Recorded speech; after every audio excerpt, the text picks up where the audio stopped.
Bore da. Good morning. Croeso, welcome. Here we are, we're continuing our studies in the scriptures, looking at various characters. And this morning, I've been asked to look at the character that we find in the Old Testament, and whose name is Solomon. Solomon was the third and the last king of the United Kingdom of Israel.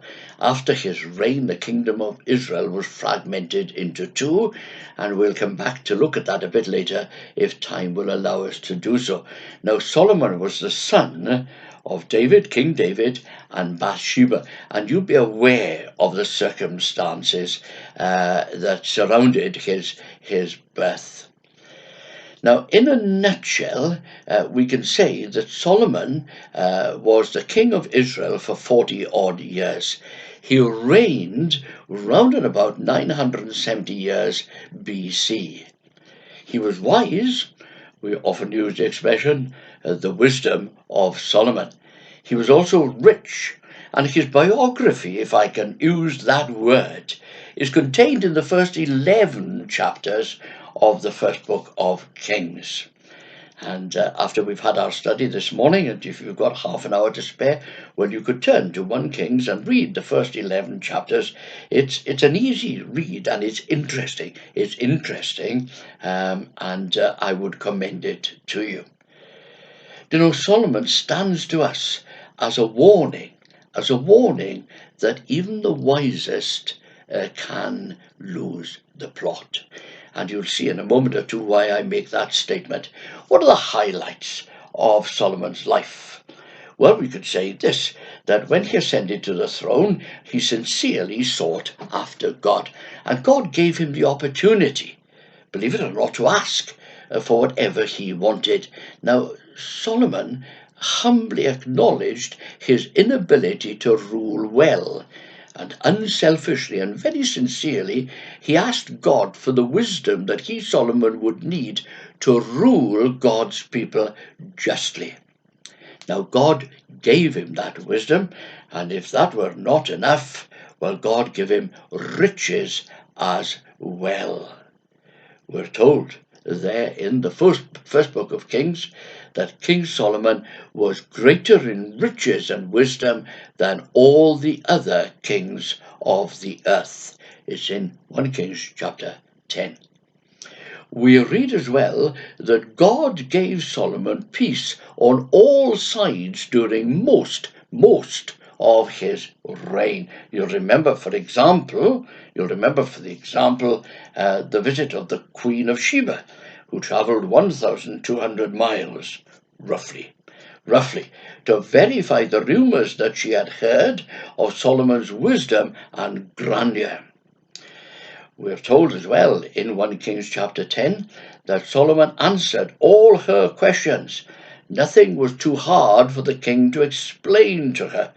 And indeed, when the Queen of Sheba saw all the wisdom of Solomon and the palace that he had built, the food on his table, the seating of his officials, the attending servants in their robes, his cupbearers, the burnt offerings that he made at the temple to the Lord, she, the Queen of Sheba, was overwhelmed. I think we could say as well from that example and other examples that Solomon proved not only to be knowledgeable, but to put his wisdom into action in the way that his kingdom functioned.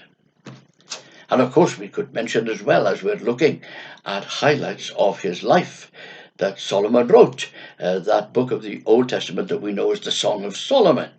The book of Ecclesiastes is attributed to him, and much of the book of Proverbs as well.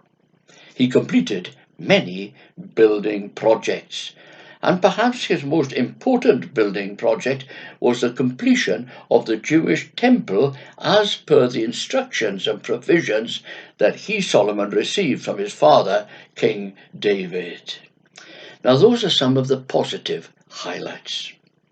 However, we have to say, sadly, there were lowlights, and the end of his reign, quite frankly, was in much, I don't think that disarray is too strong a word to use.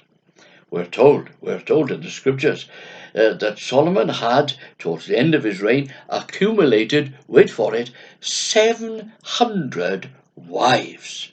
Good heavens, 700 wives, and on top of that, some 300 concubines. Now, many of those ladies were not Israelites. And they had led him, of course, into public idolatry. They had introduced him to the gods of their countries. And indeed, Solomon had not guarded the truth as he should have done so. In his old age, he angered God. And we'll read that the Lord became angry with Solomon. And you can understand that. The Lord became angry with Solomon because his heart had turned away from the Lord, the God of Israel. Although God had forbidden Solomon to follow other gods, Solomon did not keep the Lord's command. We're told that God told Solomon that because of what he'd done, he would remove the kingdom from him. But God went on to say that for the sake of Solomon's father, King David, God, would not do so. He would not remove the kingdom from Solomon during Solomon's lifetime. After that time, of course, after Solomon's lifetime, we read in the scriptures that the united kingdom of Israel was divided, was split into two. There's the northern 10 tribes who came together to form the independent kingdom of Israel, and the 2 remaining tribes, Judah and Benjamin, set up what we know as the kingdom of Judah in the south. A tragic thing to happen, really. I've got one eye on my watch. Let me just draw things to conclusion by saying this to you.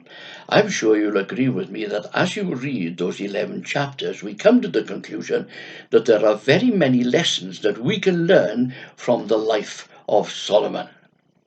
Here are some.